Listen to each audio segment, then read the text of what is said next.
Vocês já me escutam melhor?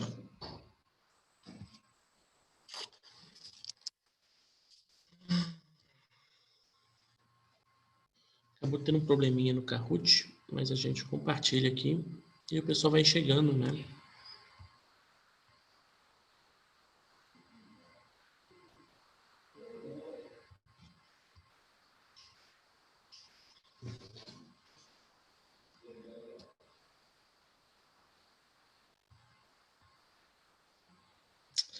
Bom, eu prometi às 3, vamos esperar um pouquinho. Mas isso aí era para ser um jogo, gente, bem legal no Kahoot. Por algum motivo o site não funcionou e eu acabei salvando o quiz. Essas são as perguntas do quiz no modelo deles. Eu não consegui ter acesso para vocês jogarem. Eu tentei de todas as formas e não consegui, perder o jogo. Faz parte da vida, né?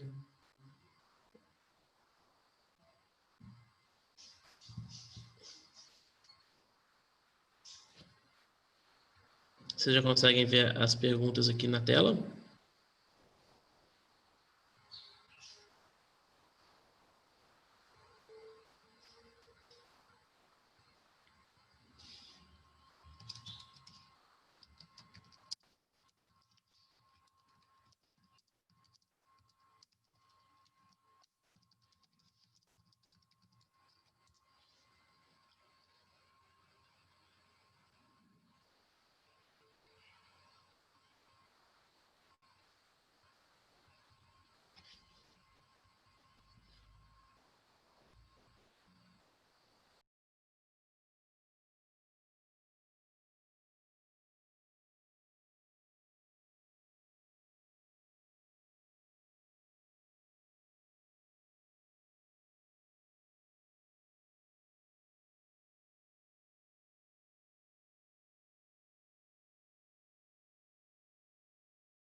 Bom, pessoal, então, como eu disse, não deu certo o quiz, tentei dar o quiz certinho, e nós temos essas perguntas. Vamos começar a falar sobre essas perguntas, então. São 24 perguntas que eu tinha feito para vocês. Primeira pergunta que nós temos é: a saúde no Brasil é o direito de quem? Eu vou voltar a compartilhar a tela e, bom, a gente vai fazendo junto, ok? Vitória, cadê Letícia? Deixa eu puxar o chat. Bom, pois é, é o dever é um direito de todos. Então, eu preciso ter plano de saúde para ter acesso à saúde no Brasil? Não, de forma nenhuma. Ah, eu preciso de algum vínculo, de eu ter contribuído com o INSS para ter direito ao SUS? Não, não preciso. A saúde no Brasil é um direito de todos. Bom, e a obrigação de fornecimento, como muito bem disse a Samira, é uma obrigação, um dever dos estados. Isso é importante. Bom, nós vamos ter mais perguntas sobre os estados. Logo a terceira, nós trabalhamos com a questão da saúde. A lei diz que nós temos direito à saúde, ok. Mas o que ela diz sobre política preventiva? O que a lei fala sobre políticas preventivas?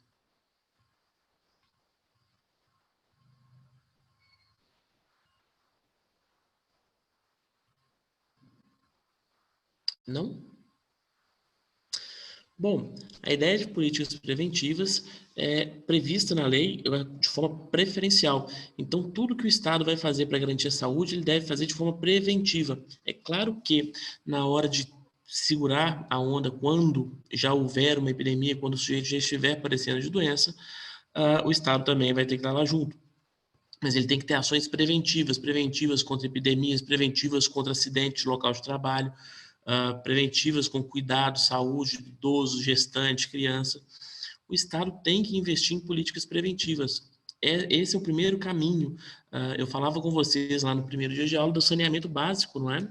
Saneamento básico é política preventiva essencial para uma saúde. Então, a lei prevê que, além de medicamentos e procedimentos, o Estado tem que ter ações, políticas públicas, no sentido de prevenir e coibir doenças, tá bom? Aí a gente vem avançando. Tudo bem. Ah, já que, como disse a Samira, é o dever do Estado, já que a saúde é uma obrigação dos governos, o que fazer quando eles negam o fornecimento? O que a gente faz quando eles negam o fornecimento de saúde?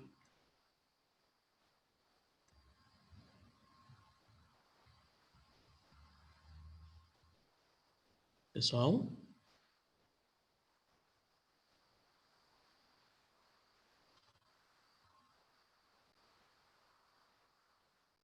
Bom, nós havíamos dito o que fazer quando. Boa, Vitória. Brigar. Exatamente, nós vamos judicializar. Quando o Estado não conceder a saúde, nós vamos judicializar ah, a questão de saúde. Bom, eu vou judicializar, eu vou te perguntar: o judiciário pode auxiliar no direito de saúde, no fornecimento de saúde? Pode sim. E já existem programas de judicialização de saúde próprios. O próprio Tribunal de Justiça de Minas Gerais já tem esses programas e já tem decisões e várias decisões reiteradas, precedentes, nós podemos chamar de precedentes de saúde, que vão garantir que a pessoa tenha direito de saúde. Bom, então como que eu faço para acessar o judiciário? Como que eu faço para pegar, fazer o judiciário me dar essa saúde? Tem um tribunal específico? Eu vou judicializar via justiça estadual contra o município, o estado, eu vou judicializar na Justiça Federal contra a União, eu sempre vou judicializar na Justiça Federal contra a União por conta do SUS, aonde, como que eu vou fazer para, para a questão do acesso à saúde por meio de judicialização? O que vocês acham? Sempre na Justiça Federal, porque o SUS é federal? Seria um caminho? Poderia ser um caminho. Mas não. a gente vai acessar a saúde tanto pela Justiça Estadual quanto pela Justiça Federal. E aí eu chamei a atenção de vocês, é uma questão estratégica do advogado que estiver buscando, militando em prol da saúde. O advogado, nesse momento, ele vai verificar qual que é o juízo que anda mais rápido. Se é o juízo federal, se as decisões lá estão mais rápidas, nós vamos na Justiça Federal contra a União, contra o SUS. Se a Justiça Estadual está mais rápida, e como nós já vimos aqui no estado de Minas Gerais, nós temos um programa de judicialização de saúde do Tribunal de Justiça. Nesse programa, você vai pela Justiça Estadual. Você abre mão de processar a União e processa o Estado e o município. Ou só o município ou só o Estado. Pode processar os dois ou um separadamente. Porque eles são solidários. A saúde é uma obrigação de todos, não é? Bom, então eu já sei que eu posso ir na Justiça Federal e também posso ir na Justiça Estadual, tá bom? Mas as decisões demoram, né? Mesmo que eu escolha um tribunal mais rápido, um tribunal que anda melhor, todo mundo sabe que processo é um negócio que demora. Tem alguma coisa que eu posso fazer para que essas demoras sejam reduzidas, gente? Vocês têm alguma ideia? A ideia é, com o pessoal do direito, para o pessoal do direito especial, o uso de liminar, tá? Então, a ideia para conseguir acelerar as decisões judiciais, para que a gente tenha uma efetividade maior na saúde, a saúde não pode esperar, a saúde não pode ficar aguardando quando o juiz decidir, processos vão à conclusão, ficam 2, 3 meses, a saúde não aguarda isso. E como a saúde não aguarda isso, nós podemos usar das liminares, os pedidos liminares, que vão trazer o efeito, como eu também disse para vocês no nosso primeiro encontro, vão trazer os efeitos do fim do processo, tá bom? Então, para eu acelerar essas decisões, eu uso de liminar. Bom, e aí? Todos os medicamentos e procedimentos serão fornecidos pelo SUS? Eu vou conseguir acessar todos pela via do judiciário? Hein, pessoal? Eu consigo acessar todos os medicamentos por via do judiciário? Consegue não, né?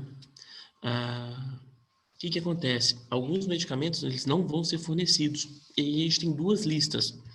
Primeiro, a gente tem a lista do SUS. E se o medicamento estiver na lista do SUS, assim que eu entrar no judiciário, ele vai ser concedido para nós. Não tem nenhum mistério, não tem nenhuma dificuldade. Então, por meio de uma liminar, no juízo competente, o juízo que a gente vai achar mais rápido, contra a União, ou contra a União, Estado e Município, ou contra o Estado e Município, ou contra só o Estado ou só o município, nós vamos pedir o medicamento do SUS, da lista do SUS, com um pedido liminar ou um procedimento, qualquer que seja. Beleza, até aí tá fácil. Agora, existem medicamentos, então, que não estão na lista do SUS. Tá, e esses medicamentos que não estão na lista do SUS? Qual é o requisito para eu conseguir esses medicamentos fora da lista do SUS? Eu vou conseguir esses medicamentos da lista fora do SUS? Vou conseguir. Para que eu consiga os medicamentos fora da lista do SUS, eu preciso de 3 requisitos. O primeiro requisito é eu não poder pagar pelo remédio. Se eu tenho condição de pagar, ninguém vai me dar o remédio. Eu tenho que provar que eu não tenho condição de pagar. Além de eu não ter condição de pagar, eu tenho que provar também, eu tenho que trazer também para o processo, apresentar um laudo no processo, dizendo que um médico, um profissional da saúde, o dentista, alguém disse que eu preciso daquele remédio para sobreviver, para diminuir minha dor, para me dar uma condição de trabalho, para algum motivo. Então eu tenho que ter um laudo médico justificando eu ter acesso a esse remédio. E a partir do momento que eu tenho esse laudo, eu já tenho 2 de 3 requisitos. Mas não basta eu não ter dinheiro e o médico dizer que eu preciso disso para viver. Exatamente. Eu preciso que eles estejam registrados na Anvisa. Se o remédio não tiver registro na Anvisa, eu não vou receber, tá bom? Bom, mas tendo registro na Anvisa, eu não tendo condição de pagar e, vejam só, e eu tendo um laudo médico que eu preciso desse remédio em específico, eu vou recebê-lo. Volto. Se nós estivermos falando de tratamentos ou remédios previstos na lista do SUS, não precisa disso, basta judicializar, tá bom? Beleza. Então, entendemos os requisitos para buscar remédios fora da lista do SUS. Nós fechamos o primeiro bloco de judicialização. Dúvida nessas perguntas, gente?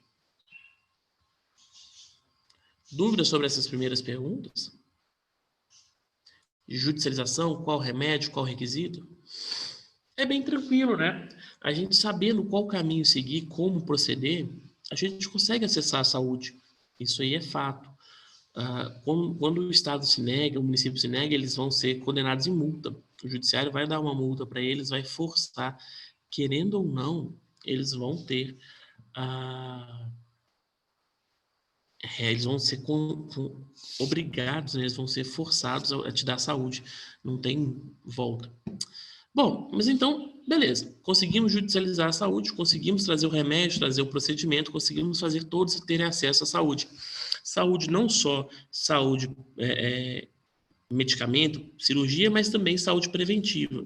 Entendemos que qualquer um no Brasil, qualquer pessoa, então um imigrante, alguém que está transitando pelo Brasil, o pobre, quem não está no INSS, quem não tem plano de saúde, qualquer pessoa vai ter direito à saúde, e quem vai ter que dar essa saúde é a União, os estados e o município.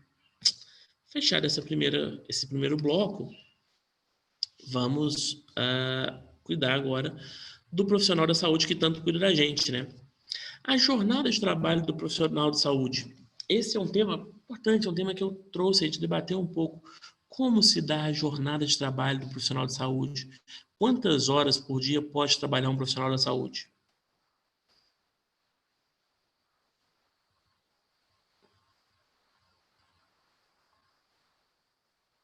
Bom, o profissional da saúde só vai poder trabalhar 8 horas diárias. É uma coisa que não é real, mas é o que a lei diz. Então, todo profissional da saúde tem um número de hora extra absurda. Ele só pode trabalhar 8 horas diárias, 44 horas semanais. 44 horas semanais, eles fazem em 2 dias de serviço. 2 dias e meio de serviço, eles já batem isso. Eles trabalham pesado, o ritmo é pesado. Primeiro porque o paciente não tem como permitir uma troca de um profissional. Ele não tem como fazer isso. Você está no meio da cirurgia, começou a abrir, bateu o horário, tocou o apito, eu troco, venha José, me substitui, continua operando aí, eu estou indo embora. Não. Quem está na situação é o que está na situação, ele não tem como ser substituído. É claro que tem as trocas de turnos, tem serviços que são mais flexíveis, mas tem serviços que não permitem. Começou, tem que terminar. E aí eles vão gerando essas horas extras, isso é real, tá? Então quem trabalha na saúde, eventualmente tem um montão de hora extra para buscar. Tem que ver como que é o contrato, como que ele foi negocial, como que ele foi dado, se ele tem jornadas diferenciadas, se o sindicato traz jornadas diferenciadas, mas se não, a jornada do profissional de saúde é 8 horas diárias, 44 semanais, permitindo apenas 2 horas extras. E aí a gente tem um intervalo de 1 a 2 horas durante essa jornada, é importante. Também sobre intervalo, vale a pena falar do intervalo da profissional mulher, né?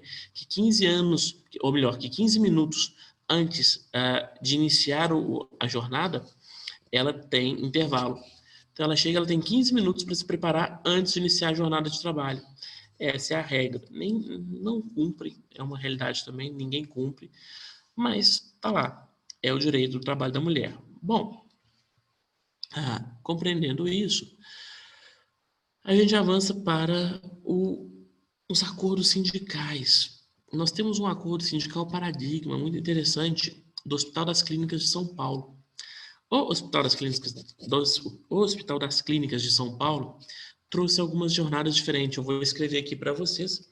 Ele trouxe o 12 por 36, que é padrão. A gente sabe que existe, nem precisa mais de sindicato para regulamentar o 12 por 36, mas ele existe, está aí.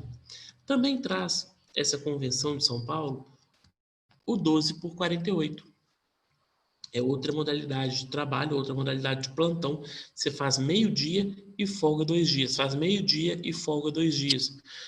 apesar de ser um direito, apesar de ser uma conquista sindical, não é real também. A gente não vê isso sendo efetivado. Não vê. E também, a convenção para o Hospital das Clínicas de São Paulo, nós temos a possibilidade de 24 por 72 horas, ok? Você trabalha um dia ininterrupto e folgam 72 horas. Bom, isso é as jornadas, o tempo que se leva, o tempo de trabalho que o profissional da saúde pode exercer. Vocês entenderam isso, gente? Vitória, você é profissional da saúde aí, você sabe que você só pode trabalhar 8 ou 12 por 36, né? Nada de virar mais plantão, você pega para trabalhar aí em outros campos, a gente tem os limites, né? Nós temos que ficar presos a esses limites de jornada de trabalho. 12 por 36, 12 por 48, 24 por 72, ou aqui em cima, 8 horas diárias, 44 semanais. Essa, vamos torcer para isso, né? A ideia é essa, a ideia é que a gente fica, mas veja, quando o profissional da saúde começa a trabalhar para além das 8 horas, para além das 12, para além das 24, quando ele pega pesado, ele tem uma compensação. O bolso fica cheio de dinheiro. Saúde vai embora. A saúde do profissional de saúde vai embora, é verdade. Mas o bolso enche de dinheiro. Então, eventualmente, você pode olhar assim e falar: poxa, sou jovem, sou imune, vou lá. Eventualmente pode rolar uma dessas. Mas a lei vai te garantir, inclusive, um montão de hora extra depois. Tá bom, gente? Isso aí é fato. Então, jornada do profissional de trabalho. Bom, e aí eu tinha uma pergunta que eu deletei, que é a seguinte. Na verdade, eu não deletei, né? Eu deixei ela junto aqui, ficou confuso. Aqui, ó. Deixa eu...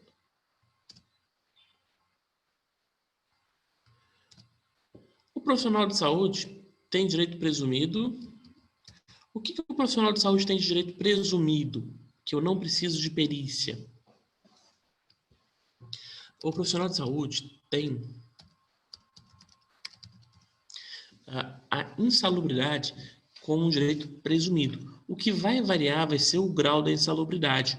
Aqueles que não têm contato com agentes insalubres vão ter uma insalubridade de 20%. Quem já tem contato vai de 40% e 60%. É fato. Já tem, garantido.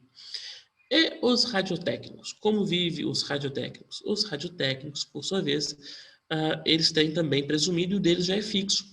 Quem vai trabalhar como radiotécnico, como radiologista, já tem fixo, patente, independente do que for dizer, 30% de insalubridade, tá bom? Já é garantido. Então, o profissional de saúde tem presumido a insalubridade. Quem trabalha com a saúde tem. E aí é óbvio, né, gente? É óbvio que tem essa insalubridade, porque está trabalhando com doente. E aí chega doentes contagiosos, tem muito doente contagioso. A Fabíola fala das doenças respiratórias, da fisiorrespiratória. A tuberculose é uma realidade. Nós estávamos enfrentando a tuberculose quando chegou o coronavírus. Já tem alguns anos que a gente enfrenta com tuberculose e agora nós temos também o sarampo. A sífilis vem resistente também há algum tempo. Chegou o Covid, tem a influenza. Então, nós somos o profissional da saúde é sim exposto, ele é alvo inegável. E por isso a lei e a justiça do trabalho já presume, é profissional da saúde, já tem presumido insalubridade. Isso é fato, não tem o que fazer. Imaginem vocês, o pessoal do odonto lidando com a pessoa que tem um problema super contagioso desses. Entende? É complicado, é se expor ao risco. Não adianta a luva, não adianta a máscara, o risco continua existindo. Então, é bonito, é bonito. É bonito a atividade de prestar a saúde, né? Toda ela. Mas, ainda assim, o próprio profissional fica exposto, é um perigo. Bom, e aí vem outro problema. Nós temos também periculosidades. Essa já não é presumida, mas ela pode existir. Eu posso ter, ao mesmo tempo, como profissional de saúde, vou ter certamente a insalubridade, e posso ter, ao mesmo tempo, a periculosidade. Eu posso estar trabalhando com agentes perigosos. pode ter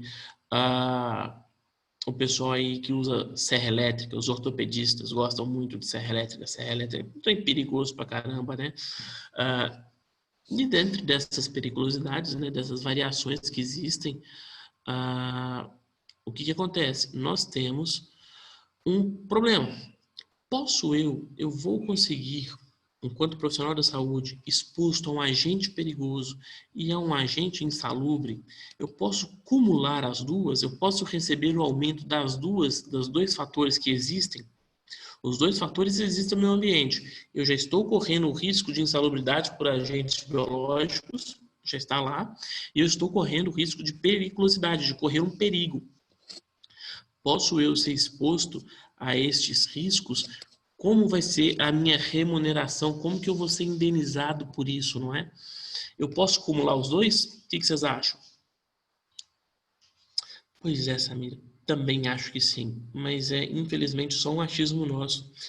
Em 2019, vou mandar no chat para vocês. 2019, o STF, em competência de justiça trabalhista, decidiu.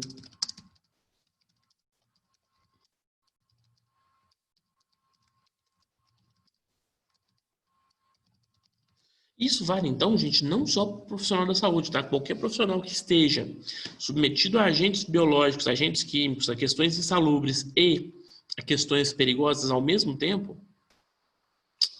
não vai poder cumular as duas remunerações, ele vai receber só uma. Olha que maldade. Infelizmente é a realidade que a gente vive. É uma lei meio tosca, porque existem, no caso, existindo periculosidade e insalubridade, deveria receber as duas. Não, não pode receber as duas, não pode acumular uma com a outra. Ou recebe uma, ou recebe a outra, tá bom? Aí fica a dica, gente, não é de tentar receber a maior, não. É de tentar receber a insalubridade, por quê? Porque caso o empregador, caso o hospital, a clínica não queira pagar, a insalubridade já é presumida. Ela não tem como dizer que você não tem. A periculosidade abre discussão. Se existe mesmo perigo ou não. A insalubridade é certa, tá bom? Então, havendo as duas, opte pela insalubridade que é garantida. Ok? Bom, avançamos um pouco. Então, resolvido isso. E aí?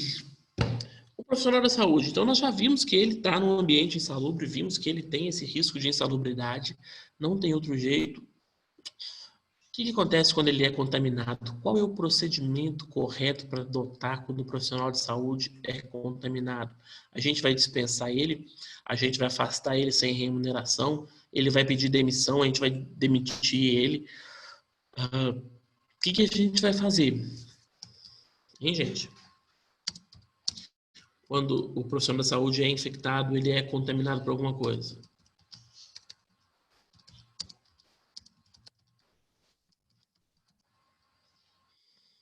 Olha só, Camila, nós vamos abrir o CAT. Ficou pequenininho. É o comunicado de acidente de trabalho. Então, sempre, gente, que o profissional da saúde se contaminar, nós vamos abrir um CAT, um comunicado de acidente de trabalho. O CAT vai ter este efeito. Ele vai afastar o trabalhador pelo INSS, ok? Então, ele continua recebendo, ele não continua sem remuneração, porque o INSS está pagando.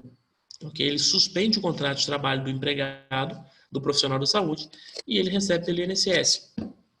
Duas questões se surgem aqui agora, então. Mas, e se o profissional da saúde não é empregado do hospital, ele é uma empresa que o hospital contratou? O hospital contrata empresa assim, gente?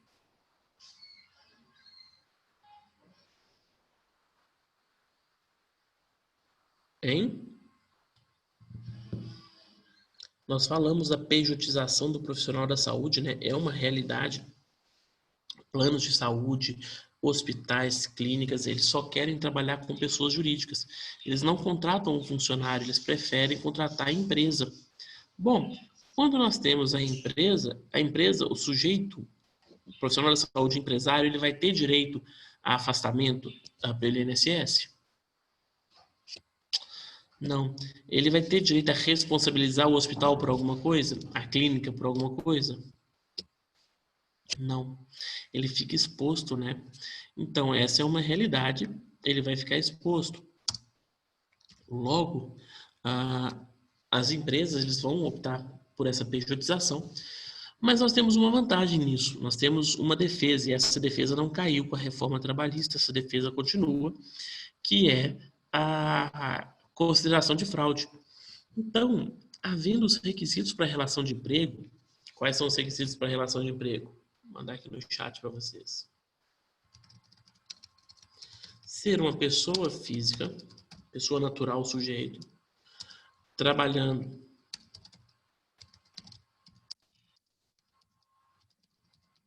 com subordinação, com pessoalidade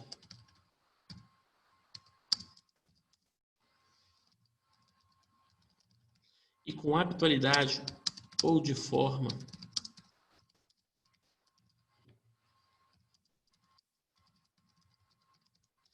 ou remuneração.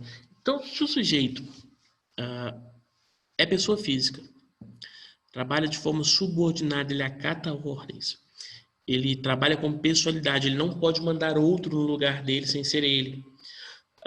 Ele não pode pedir para o irmão, para o tio, para alguém ir lá no lugar dele. Trabalha com habitualidade, então ele tem, ou não eventualidade, ele tem um cronograma fixo que ele cumpre por remuneração. Se ele se sujeita a isso por dinheiro, ele será empregado, mesmo que o hospital, mesmo que a clínica, mesmo que o laboratório tenha contratado uma pessoa jurídica. Se a relação se deu dessa forma, eles exigem que seja a mesma pessoa, que dê ordens para essa pessoa venha sempre, tem um horário, ela tem que cumprir horário, bater ponto, e a gente paga direto a essa pessoa, vai ser considerada relação de emprego.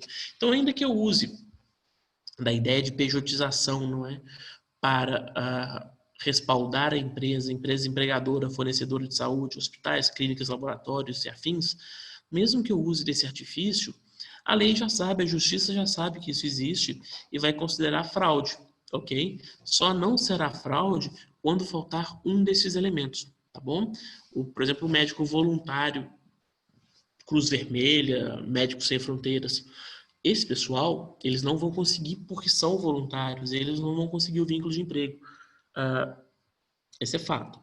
Bom, ok. Primeira coisa, então, se o profissional não é empregado, se ele é pessoa jurídica, ele não afasta. Mas e se o médico for contaminado por coronavírus? E se ele for contaminado por coronavírus, o que vocês acham? Vai ser a mesma regra?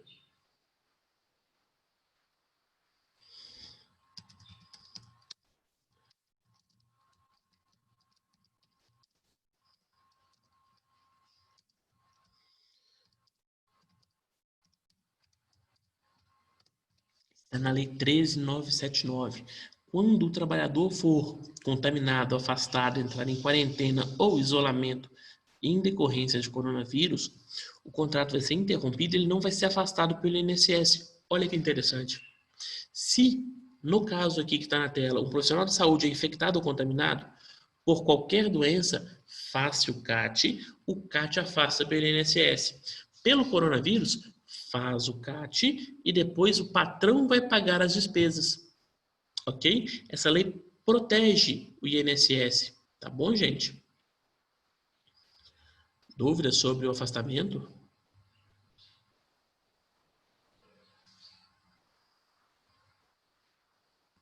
Tá indo tranquilo? Cadê vocês? Deixa eu ver a carinha de vocês. Aí, ó, tem mais gente. Vocês estão aí, gente? Beleza, obrigado, Camila, muito bom. Então vamos continuar nossas perguntinhas. Era tão legal o jogo, era tão legal o jogo, que pena que não deu certo o jogo, né? Bom, então o acidente, nós já falamos disso, o acidente de trabalho que contamina o profissional da saúde vai dar direito a afastamento pelo INSS.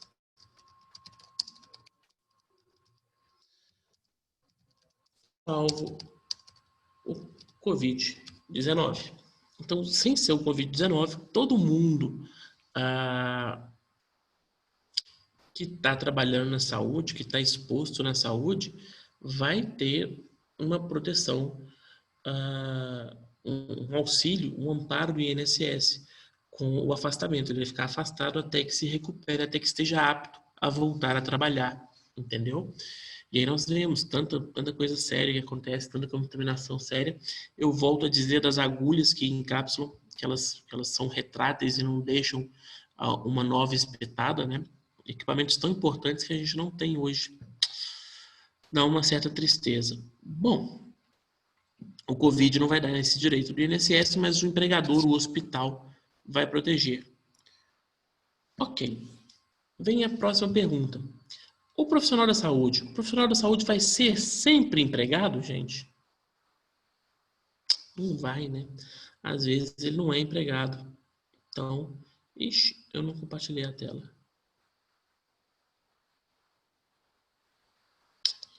Ele não vai ser sempre empregado. Esse é um problema. Quando ele não é empregado, né? Bom, mas nós temos também uma outra realidade. Às vezes o profissional da saúde ele não quer ser empregado, ele não está sofrendo de fraude em pejotização. Às vezes, exatamente, Camila, ele pode ser autônomo. E se ele for autônomo, como é que é a vida dele? Como é que é a dinâmica do profissional da saúde autônomo? Ele não tem patrão, ele não tem horário, ele faz a agenda dele e ele lucra 100% do que ele recebe. É claro que ele vai ser tributado, né? Mas ele não vai ter que se dividir com o patrão nem nada disso. E vamos lá, então. O profissional autônomo, o profissional da saúde autônomo, ele vai ter direito a alguma verba, algum direito trabalhista? Por exemplo, eu, profissional autônomo, sou dentista autônomo, por minha conta, fui atender um paciente, ele espirrou em mim, eu peguei coronavírus. Quem vai cuidar de mim?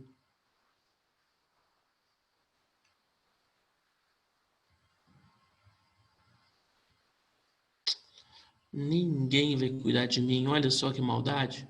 Eu sou enfermeiro, atendo domicílio e acompanho um idoso. Ele vai lá e espirra em mim. Idoso, tá tudo com fogo no rabo, tudo querendo sair na rua mesmo, tá tudo pegando coronavírus, né? Eu tomei um susto, eu dei uma relevância maior no coronavírus, gente. Tenho que desabafar. Eu vi que a gente chegou em 5.000 e poucos mortos e a gente passou a China. Aí eu dormi, toquei a vida normal, continuei os cursos e segui normal.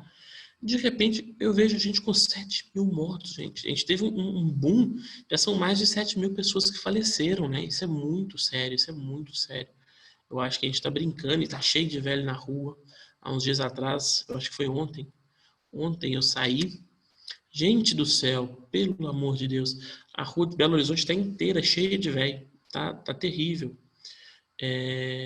Bom, espero que onde vocês estejam isolados, isoladas, podendo se proteger, porque me parece muito sério isso hoje. Mas, infelizmente, aqui está rolando.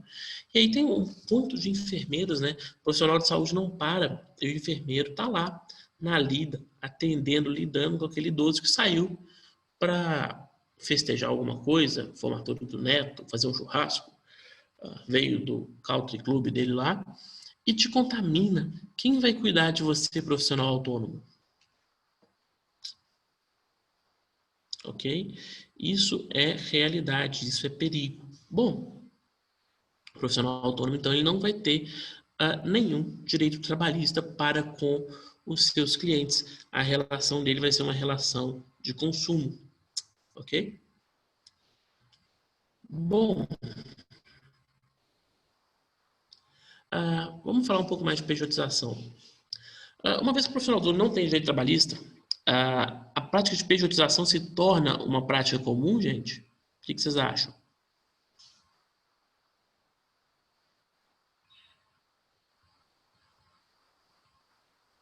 Já que eles não têm direitos trabalhistas, eu vou optar por contratar sempre PJ ou empresas?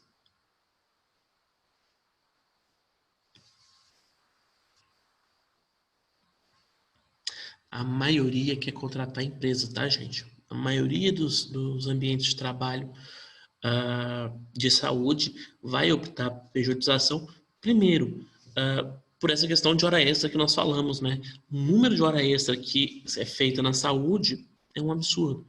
E depois, também por essas questões de contaminação, acidente de trabalho, afastamento, já que a realidade é perigosa e a pejotização da saúde torna mais precária ainda a relação de trabalho. É um perigo, é uma falta ética, inclusive, pensar a pejotização da saúde. Mas está aí, existe, nós estamos enfrentando. É um pouco que eles dizem, não tem profissional da saúde suficiente para todas as demandas, né? Nós enfrentamos isso no Brasil e em vários países do mundo. Bom, sobre a relação de trabalho do profissional da saúde, temos alguma questão?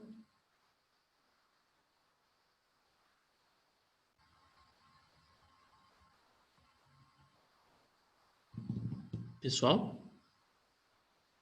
Deixa eu ver a carinha de vocês de novo.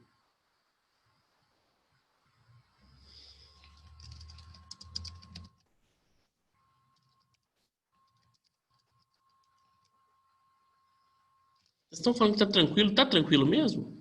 Se tiver, eu vou tocando. Se bobear, eu libero vocês mais cedo de novo. Queria muito ter feito o quiz. Tá bom. Vamos seguir então. Bom, galera. Então já vimos como eu posso acessar a saúde. Quem tem que me dar saúde, quem tem direito à saúde, qual saúde nós vamos ter, procedimentos, remédios, saúde preventiva, saneamento, como que o judiciário vai manifestar nisso, como que a gente vai conseguir garantir esse acesso. Depois vimos que a vida do profissional da saúde não é só dinheiro, que ele rala, ele é exposto a risco, ele é exposto a fraude, o empregador quer contratar ele por meio de fraude como pessoa jurídica, ele não vai conseguir somar periculosidade e insalubridade. Se ele cair no Covid, ele também não vai ter o afastamento pelo INSS. Entendemos o CAT, o Comunicado de Acidente de Trabalho do Profissional da Saúde.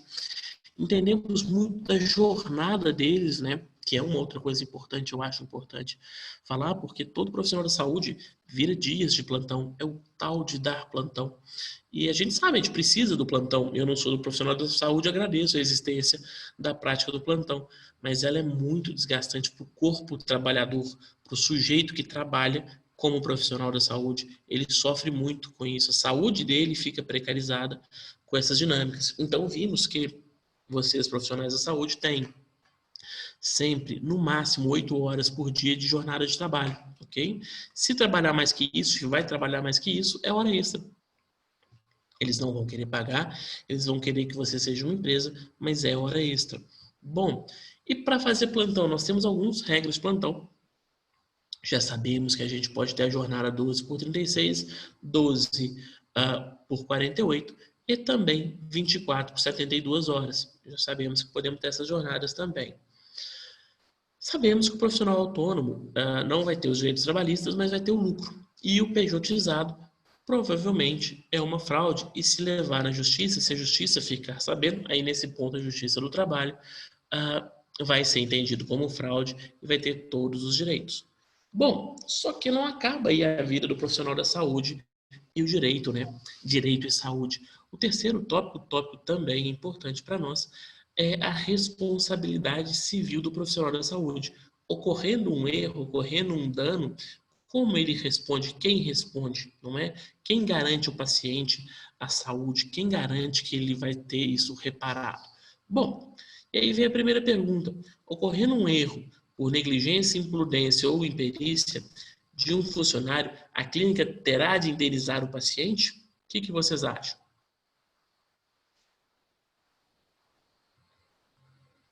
Opa, não queria ter feito isso, não, queria ter feito isso aqui, ó. É isso mesmo, Samir. A clínica vai ter que indenizar o paciente. Não tem essa. Não quero, não fui eu quem fiz. Eu sou empresário, não tem essa. Na pejotização, eles vão usar esse argumento. Quem fez, eu só cedi o espaço. Eu só cedia o espaço. Não, isso não cola, tá? Isso não cola. O hospital, a clínica vai ser responsabilizado. Bom, então quem está por trás vai ter isso. E o profissional da saúde?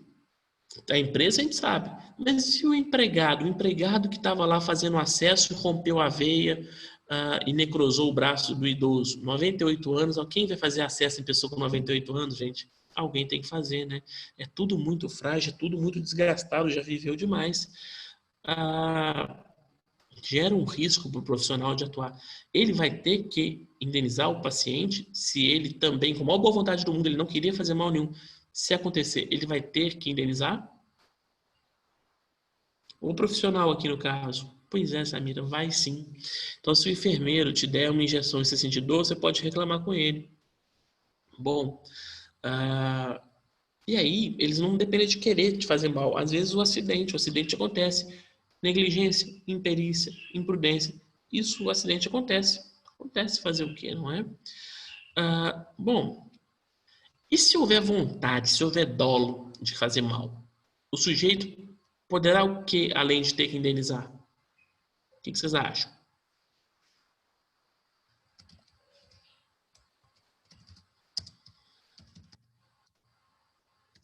O sujeito poderá ser preso. Então, se eu quis fazer mal, se eu quis causar dano, se eu quis lesar o meu paciente, eu posso ser preso por isso. É perder. Repito. Se o sujeito, se o profissional da saúde vê o desafeto, o vizinho que escuta funk de manhã, sabe aquele que você não gosta, que você quer que morra? Aí você tá lá e vê ele passando mal. Aí você vê lá os remédios. Aí você vai lá e pega o remédio errado e... Ops! Morreu. Tava tão vivo, morreu. Eu também tava passando mal, né? Gostava de escutar funk de manhã, a gente sabe que a vida desse cara não era boa. Morreu.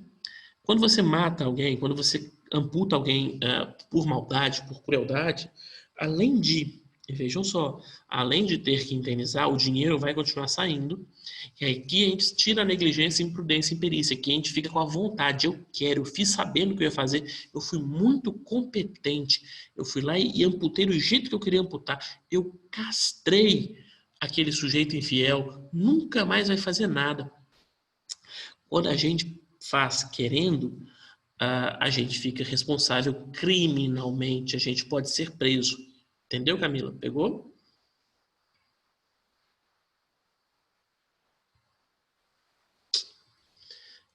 Então, cuidado com o que a gente faz querendo, tá? É melhor fazer sem querer do que querendo. Sem querer, a gente gasta dinheiro.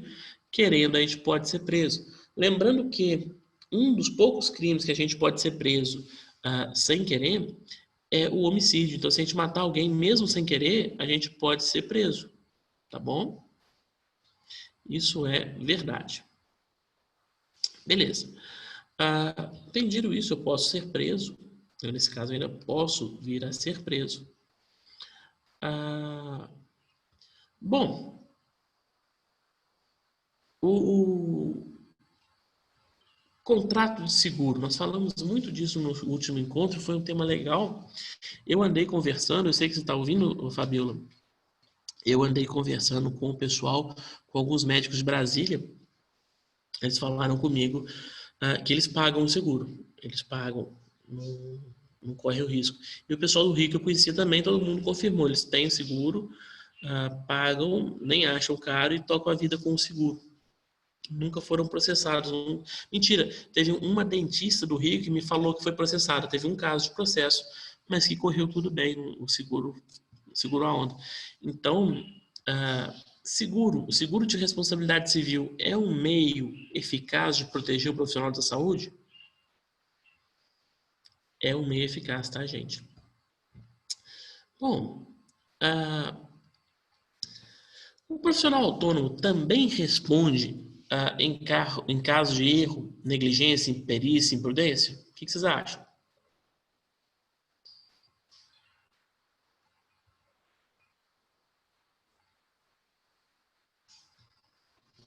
Mesmo autônomo, qualquer profissional da saúde, empregado ou autônomo, ele vai responder com vontade ou sem vontade. Se ele fez sem querer, negligência, imprudência e perícia, ele vai responder pelos danos causados.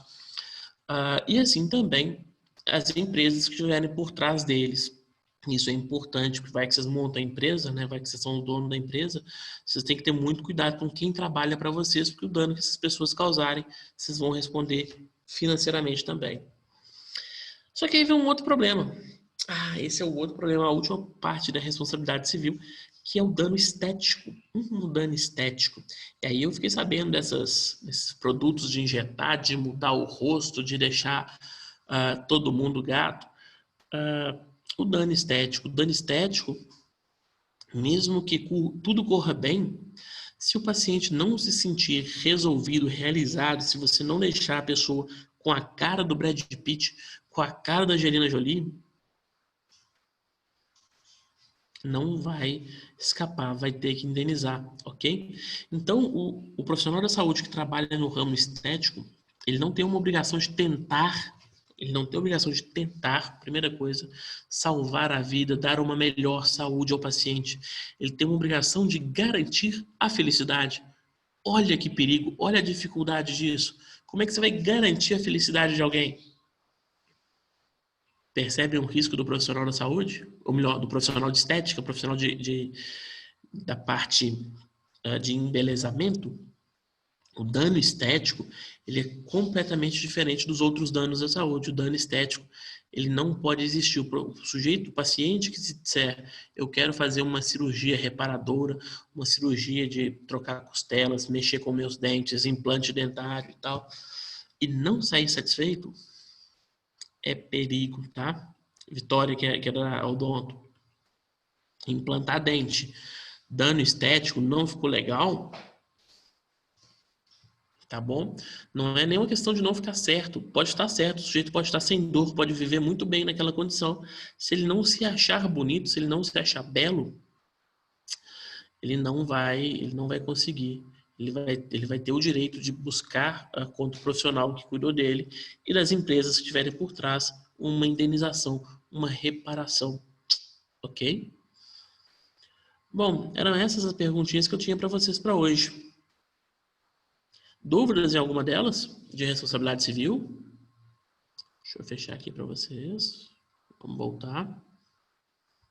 Dúvida, pessoal?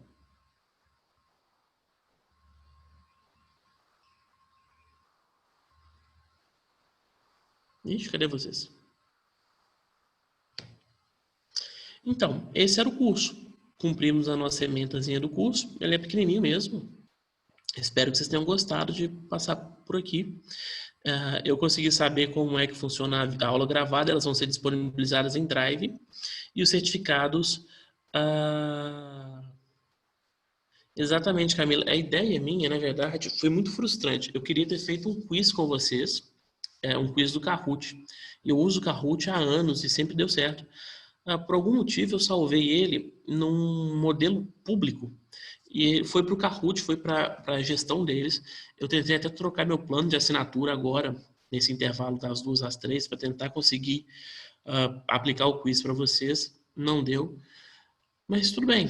Aí eu deixei só as perguntas. Tinha umas alternativas, tinha um tempo passando, dava uma adrenalina, era para ser um negócio legal. Infelizmente não deu, mas, bom, é isso. De toda forma, as perguntas são essas. Esses são os tópicos dos nossos encontros passados. O primeiro, de acesso e judicialização da saúde. O segundo, da relação de trabalho e profissional da saúde. E o terceiro, da responsabilidade civil e o profissional da saúde. Ok? Obrigado, se vocês gostaram, é para isso mesmo. As aulas gravadas vão ser disponibilizadas no Drive e os certificados também vão ser disponibilizados no Even 3, tá bom? Obrigado pela participação de todo mundo. Obrigado mesmo. Alguma pergunta? Não, Samira, eles vão mandar no Even 3, vai ficar disponível no Even 3.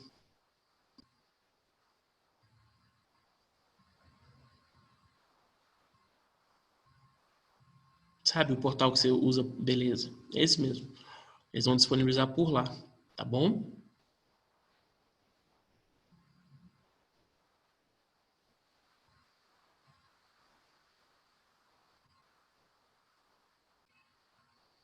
Então é isso, pessoal. Obrigado por acompanhar esse curso, essa jornada hoje, feriado, e vocês aqui ainda comigo. Obrigado mesmo. E mais cursos virão. Não só comigo, com outros professores do Niptam. Talvez a Fabiola dê curso também, quem sabe. Mais cursos virão pra gente, tá bom?